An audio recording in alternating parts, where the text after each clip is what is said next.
Hello friend, स्वागत है GSM Rakesh चंफा। Friend, आज मेरे पास एक ओप्पो का A3X फ़ोन आया है।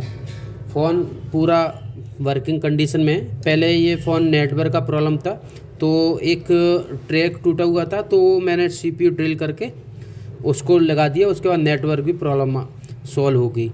अब इस फ़ोन में एक अजीब प्रॉब्लम आ रही है, और हो सकता है कि आपके पास भी इस तरीके की प्रॉब्लम में फ़ोन आए और आप भी परेशान हों मेरी तरह ही कि आखिर ये फ़ॉल्ट कहाँ से है।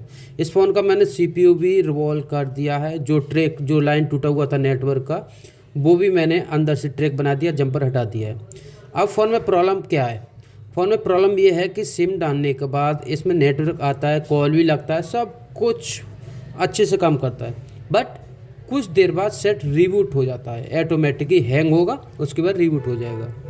तो ये प्रॉब्लम देखो कमाल की है, दिखाऊंगा कहाँ से प्रॉब्लम है। और इसे फाइंड करते करते एक दिन ख़राब से हो गया। एक दिन ख़राब नहीं हुआ, बट कस्टमर आ जाते हैं बीच में, तो एक दिन से ही लग जाता है। तो यहाँ पर अभी नेटवर्क नहीं आया, नेटवर्क अभी आ जाएंगे। ये देखो नेटवर्क सिम आ गई, ठीक है। अभी फुल वर्किंग में है, सही काम कर रहा है। कॉल भी लगा के दिखाता हूँ मैं यहाँ पर आपको।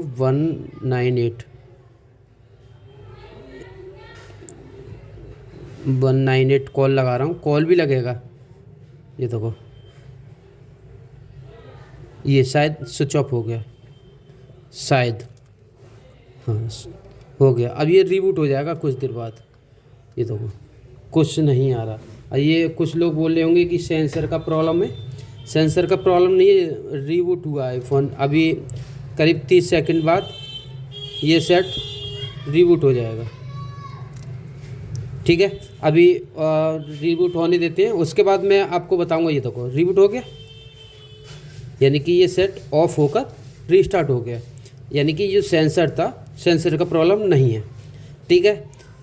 अब ये फ़ोन सिम निकाल के चलाते हैं, कभी कभी बिना सिम के भी हो जाता है, बट ज़्यादातर केसेस में देखने के लिए मिल रहा है ये फ़ोन सिम पर प्रॉब्लम कर रहा है ज़्यादातर। तो ये प्रॉब्लम कहाँ से होगा आप सोच नहीं सकते हैं। अभी मैं दिखाऊंगा इस फ़ोन में क्या क्या काम करा है और इसका जो सोल्यूशन है वो कहाँ से निकला है, ठीक है। फ़ोन फिर से ऑन हो रहा है, पर को प्रॉपर चलता है। कोई भी कहीं पे भी कुछ भी ऐसा लगाएगा ही नहीं कि प्रॉब्लम कहाँ से। इस सेट का CPU भी रिवॉल्व कर दिया और रीसेट भी कर दिया, फ़ोन सॉफ्टवेयर नहीं किया है। ये देखो अभी ये वर्किंग में आ गया, ठीक है। अभी हम कॉल, इमरजेंसी कॉल लगा के देख लेते हैं। अब सिम नहीं है इसमें, कॉल से ही मतलब नहीं है, ये ऑटोमेटिक ही बंद हो जाता है ज़्यादातर। सिम डाल के हम कॉल चेक करते हैं तो थोड़ा जल्दी हो जाता है। बाकी आप इस तरीके से सेटिंग भी ओपन करते हैं तो ये रीबूट हो जाता है। तो अभी नहीं हुआ है, अभी सिम पड़ा हुआ नहीं है। एक बार है ना, मैं इमरजेंसी कॉल लगा के देख लेता हूँ।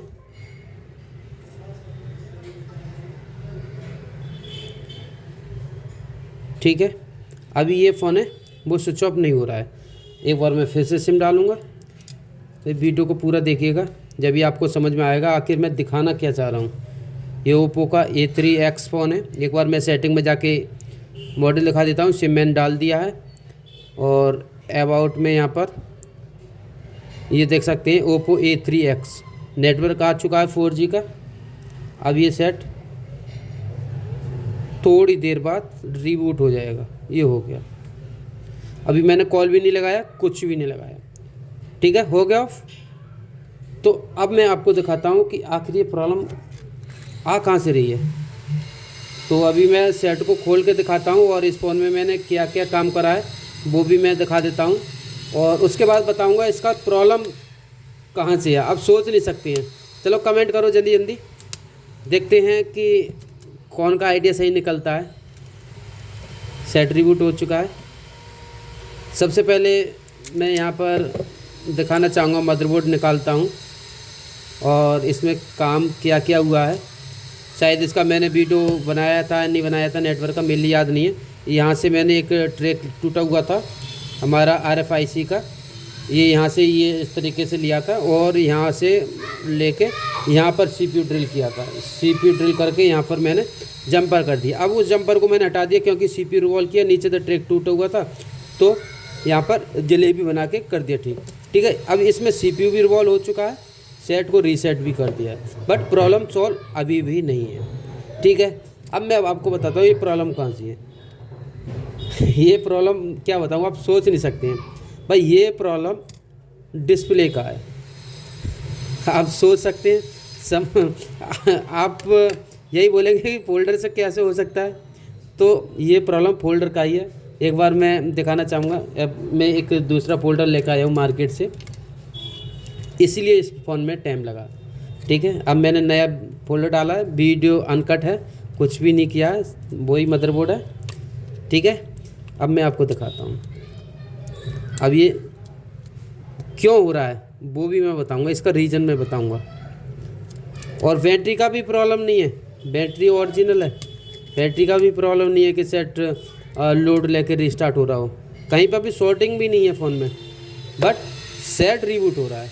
अभी मैंने जो के तो ही लगा रहा हूँ जैसा फ़ोन है उस कंडीशन में। ठीक है। और उसके बाद मैं आपको दिखाऊंगा प्रॉब्लम कहाँ से है।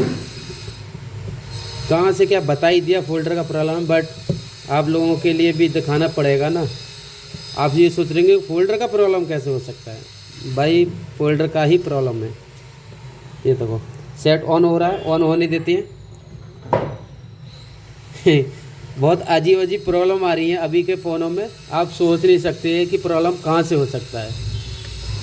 ये भी लोकल फोल्डर है, ये भी लोकल फोल्डर है, ये भी चेंज किया हुआ है, ये भी चेंज फोल्डर है। ठीक है। अब मैं दिखाऊंगा, प्रॉब्लम भी बताऊंगा क्यों आया इस फोल्डर से। अब फोल्डर प्रॉपर काम कर रहा है, ये सही भी है, शायद दूसरे मॉडल में दूसरे फ़ोन में काम भी कर जाए। तो फ़ोन को ऑन होने देते हैं और कॉल भी लगा के दिखाऊंगा, चला के भी दिखाऊंगा। अभी ऑन हो रहा है। जब तक आप वीडियो को लाइक नहीं किया लाइक कर दो, और चैनल पे न्यू तो चैनल को सब्सक्राइब कर लो, क्योंकि हम यूनिक ट्रिक ढूंढ ढूंढ के लेके आते ही रहते हैं। मॉडल फिर से कंफर्म करा देता हूँ, ओप्पो A3X 4G फ़ोन है ये। सेट ऑन हो चुका है, नेटवर्क आएंगे अभी। ठीक है। एक बार मैं मॉडल कंफर्म करा देता हूँ सेटिंग में जाके। सेटिंग, और अभी ऑन हुआ, थोड़ा स्लो चल रहा है। अबाउट, ये देखो ओप्पो A3X। ठीक है। नेटवर्क आ चुके हैं। एक बार मैं कॉल लगा के दिखाता हूँ। अभी 4G आने दो, नेटवर्क तो आ रहे हैं बट अभी वोल्टी नहीं आ गया 4G। ठीक है। अब मैं कॉल लगा के दिखाता हूँ। 198, एक मिनट गलत लग गया, 198। ठीक है। सेंसर का प्रॉब्लम नहीं है, ये लाउड स्पीकर करता हूँ। अभी लाउड स्पीकर बोलेगा। ठीक है। कॉल लग गया। अभी ये देखो कोई भी रिबूट नहीं हुआ, ना ही स्विच ऑफ हुआ, ना ही सेंसर का प्रॉब्लम है। देखो सेंसर भी काम करेगा, शायद ये काम कर रहा है। तो अब ये देखो, अब ये स्विच ऑफ क्यों नहीं हो रहा, और सिम डालने के बाद ही स्विच ऑफ हो रहा था। अब सिम नेटवर्क का, सिम का फोल्डर से क्या मैटर है, क्या मतलब है। ये देखो काम कर रहा है, नहीं हुआ रिबूट।